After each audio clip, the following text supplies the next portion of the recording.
வணக்கம். நம்மளோட எதிர்காலம் ஏற்கனவே எழுதி வச்ச ஒண்ணா இல்ல நம்ம தலைவிதிய நாம தான் தீர்மானிக்கிறோமா? குறிப்பா இந்த உலகம் எப்போ அழியும்னு யாருக்காவது தெரியுமா? இந்த மாதிரி கேள்விகள் வரும்போது நிறைய பேருக்கு பாபா வெங்காங்கிற பேர் தான் ஞாபகத்துக்கு வரும். அவங்க சொன்ன பல விஷயங்கள்ல இந்த உலகத்தோட முடிவுக்கான ஒரு தேதியும் இருக்கு. ரொம்பவே ஆச்சரியமான ஒரு தேதி. அத பத்தி தான் நாம இப்போ விலாவாரியா பார்க்க போறோம். மனுஷன் யோசிக்க ஆரம்பிச்ச காலத்திலிருந்தே இந்த கேள்வி நம்ம மனசுல ஓடிக்கிட்டே இருக்கு. இந்த உலகம் எப்போ அழியும்? இதுக்கு பல பேர் பல பதில்களை சொல்லிருக்காங்க. ஆனா பாபா வாங்காவோட தீர்க்க தரிசனம் ரொம்பவே குறிப்பிட்டு ஒரு அதிர்ச்சியான பதில சொல்லுது. அது என்ன வருஷம் தெரியுமா? 5079. ஆமா, 5079.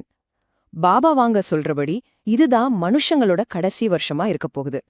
யோசிச்சு பாருங்க, இந்த ஒரே ஒரு நம்பருக்குள்ள அடுத்த 3000 வருஷத்துக்கான ஒரு பெரிய கதையே அடங்கியிருக்கு.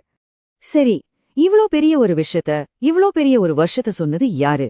அவங்க பேரு வங்கேலியா பாண்டேவா குஷ்டேரோவா? ஆனா இந்த உலகத்துக்கு அவங்கள பாபா வாங்கான்னு தான் தெரியும். பாபா வாங்காவோட வாழ்க்கையே ஒரு கதை மாதிரிதான். ரொம்பவே சுவாரஸ்யமா இருக்கும். அவங்க பல்கேரியாவுல பிறந்தவங்க. சின்ன வயசுல ஒரு பெரிய புயல்ல மாட்டி அவங்க கண் பார்வைய இழந்துட்டாங்க. ஆனா என்ன சொல்றாங்கன்னா, அந்த விபத்துக்கு அப்புறம்தான் அவங்களுக்கு எதிர்காலத்தை பாக்குற சக்தி கிடைச்சதுன்னு ஒரு பெரிய நம்பிக்கை இருக்கு. அவங்க சொன்னதா சொல்லப்படுற நிறைய விஷயங்கள் இன்னிக்கு வரைக்கும் பெரிய விவாதங்களையும் ஆச்சரியங்களையும் ஏற்படுத்திக்கிட்டே இருக்கு. சரி, இப்போ வாங்க அந்த கடைசி வருஷத்தை நோக்கி நம்ம பயணம் எப்படி இருக்க போகுதுன்னு பார்க்கலாம். அதாவது பாபா வாங்காவோட கணிப்புப்படி நாம எப்படி அந்த 5079ஆம் ஆண்ட அடைய போறோம். இது ஒன்னும் சாதாரண பயணம் இல்ல. பல ஆயிரம் வருஷங்கள் நீடிக்கிற நிறைய திருப்பங்கள் கொண்ட ஒரு பெரிய கதை இது. இதை கேட்டா ஏதோ சயின்ஸ் ஃபிக்ஷன் படம் பாக்குற மாதிரி இருக்கலாம். இந்த கணிப்புகள் படி நம்மளோட பயணம் இங்க பூமியில இல்ல, விண்வெளியில தான் தொடங்குது. முதல்ல மனுஷங்க செவ்வாய் கிரகத்துக்கு போய் குடியேறுவாங்க. ஆனா அங்க நிம்மதி இருக்காது.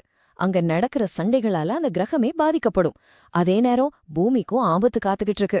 வால்மைகள் வந்து பூமியோட இயற்கைய மாத்திடுமாம். கடைசியா என்ன ஆகும்னா, நம்ம சொந்த வீடான பூமியிலயும் சரி, புது வீடான செவ்வாயிலையும் சரி, எல்லா வளங்களும் தீர்ந்து போய் மனுஷங்க வாழ்றதுக்கு புதுசா ஒரு இடத்த தேடி அலைய வேண்டிய நிலைக்கு தள்ளப்படுவாங்க. ஆனா இந்த அழிவெல்லாம் ஒரே நாள்ல டக்குன்னு நடந்துராது. அதுக்கு முன்னாடி மனுஷ சமூகம் ஒரு பெரிய சரிவை சந்திக்கும்னு இந்த கணிப்புகள் சொல்லுது. இங்க பாருங்க, இந்த சுழற்சி எப்படி நடக்குதுன்னு. ஒரு பக்கம் நம்ம நாகரிகம் பின்னோக்கி போய் மனுஷங்க சின்ன சின்ன குழுக்களா பிரிஞ்சு வாழ்வாங்க. இன்னொரு பக்கம் ஒரு புது தலைவர் மாதிரி ஒருத்தர் வந்து மெதுவா அந்த சமூகத்தை ஒன்னு சேர்ப்பாராம். அதாவது இது ஒரு அழிவு அப்புறம் ஒரு உருவாக்கும் மாறி மாறி நடக்கிற ஒரு சைக்கிள் மாதிரி. சரி, இப்படி பல முறை விழுந்து எழுந்து இதுக்கெல்லாம் அப்புறம் இந்த கதையோட கிளைமேக்ஸ்க்கு நம்ம வரோம். அந்த கடைசி தீர்க்க தரிசனம் வருஷம் 5079. அப்போ இவ்ளோ கஷ்டப்பட்டு இவ்ளோ தூரம் பயணம் செஞ்சு கடைசியில 559 மனுஷ இனத்தோட கதை எப்படி முடியுது? ஒரே வார்த்தையில சொல்லணும்னா முழுமையான அழிவு. அவ்ளோதான். இப்படி ஒரு பெரிய கதையை கேட்டதுக்கு அப்புறம் நம்ம மனசுல வர முதல் கேள்வி என்ன? இதுக்கெல்லாம் என்ன ஆதாரம் இருக்கு? இத நம்பலாமா? பாருங்க, இந்த கதை கேக்குறதுக்கு ரொம்பவே சுவாரஸ்யமா இருக்கலாம். ஆனா ஒரு முக்கியமான விஷயத்த நாம புரிஞ்சுக்கணும்.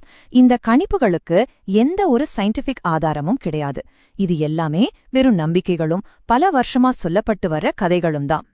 கடைசியா ஒரு கேள்வியோட இந்த பகுதியை முடிச்சுக்கலாம். நம்ம எதிர்காலம்ங்கிறது ஏற்கனவே எழுதி வச்ச ஒன்னா, இல்ல ஒவ்வொரு நாளும் ஒவ்வொரு நிமிஷமும் நாம தான் நம்ம எதிர்காலத்தை உருவாக்குறோமா? இத பத்தி நீங்க என்ன நினைக்கிறீங்க?